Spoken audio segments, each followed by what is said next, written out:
Last July 4th, illegal fireworks in this area were worse than ever. In response, the city recently upped the fine amount for shooting off illegal fireworks. The city also eliminated the funding for the La Sierra Public Fireworks Show at $80,000, which is often seen as an alternative to illegal fireworks.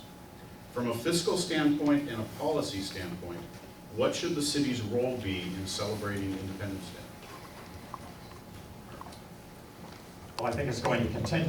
And last year, when you complained about fireworks, I acted. The new ordinance that took place, that was written by me and pushed through the council with me and the support of Councilmember John Bernard. That's how we got the increase from $500 to $1,000. That's how we got a $250 disposal fee for the fireworks.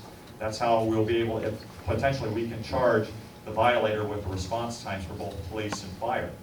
Last year there was also an outcry about the lack of fireworks at La Sierra Park. Councilmember Bernard and I had money that were left over in our budgets. We took that, zeroed it out so the people in this community could have fireworks, and there's a plan coming forward to continue with that tradition. Mr. Elizalde. Thank you. I agree. I mean, illegal fireworks are a huge issue, and honestly, it scares pets. I mean, it scares my pets. Like, I'm glad that we're increasing the fines.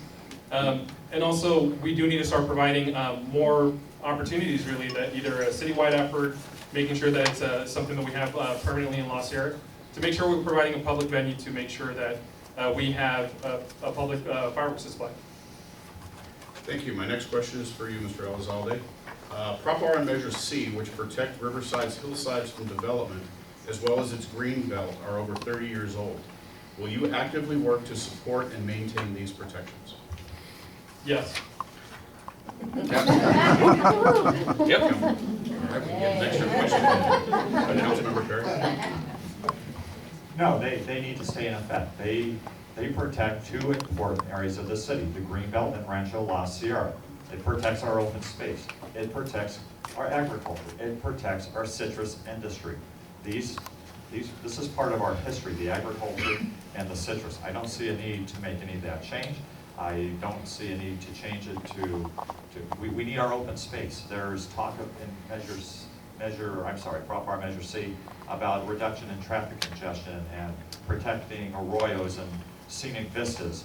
Well, that's part of what's in both of these areas, and it's something that we need to protect for our future. Thank you very much. My next question is for you, Councilmember Perry, and it's about the egg park. There is a threat of major litigation against the city dealing with the egg park issue. Going forward, can the city protect its residents as well as its own liability on this issue at the same time? Well, we've done a number of things. So this is a very controversial issue. It'll probably end up in the courts someday. But in the last couple of years, there was a stop work order placed on that site, which meant all construction work needed to come to a halt. It comes to the responsibility of DTSC to do sampling. They're doing sampling. The landowner is doing sampling. There were questions about the medical condition of people. We wrote a letter to the National Center of Disease Control in Atlanta. They have assigned a public health agency here in the area to do medical assessments for the individuals living around that site. So I think we're doing as much as we can, and we're still waiting to hear results of all that testing.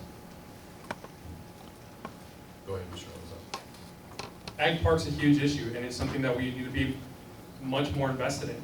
This is not a problem that just started. This is a problem that's been ignored for several years, and it's affecting our community members. And honestly, I would be really shocked for the council members that accept money and donations from these developers are going to make sure that they put the needs of the residents first.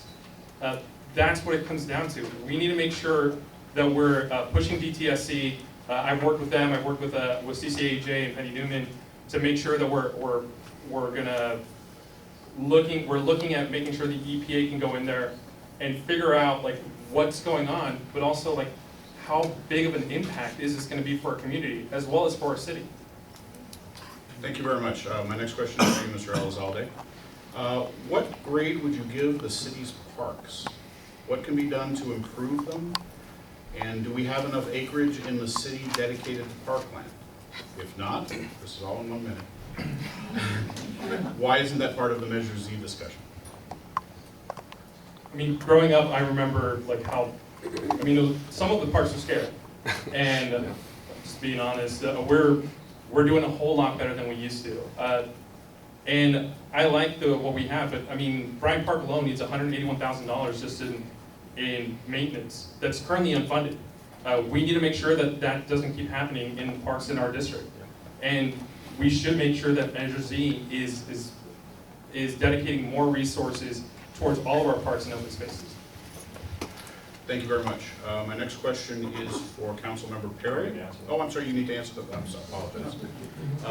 Talk about the city's parks. Overall, I think we have very good parks. There's been a great improvement over the years. Let me just touch bases on the ones in Ward 6. There's a lot of improvements that have been made at Bryant Park. It's come a long ways in the last few years. We just replaced the HVAC unit. We've done work on the playground. We've done work on the baseball fields that are out there. We've replaced the restroom. Myra Lynn Park over the next, probably within the next year, you will see some additional equipment out there. You will see aerobic equipment. You will see a shade structure over the playground where parents can take their children during the summertime and have shade. El Dorado Park, I'm not sure if everyone knows where El Dorado Park is located, but that is scheduled for a walking trail, aerobic equipment. Down here at Collette Park, we're also looking at a way to put a couple pieces of aerobic equipment in there as well, so this community, the people in this room, can enjoy those facilities even more. Thank you.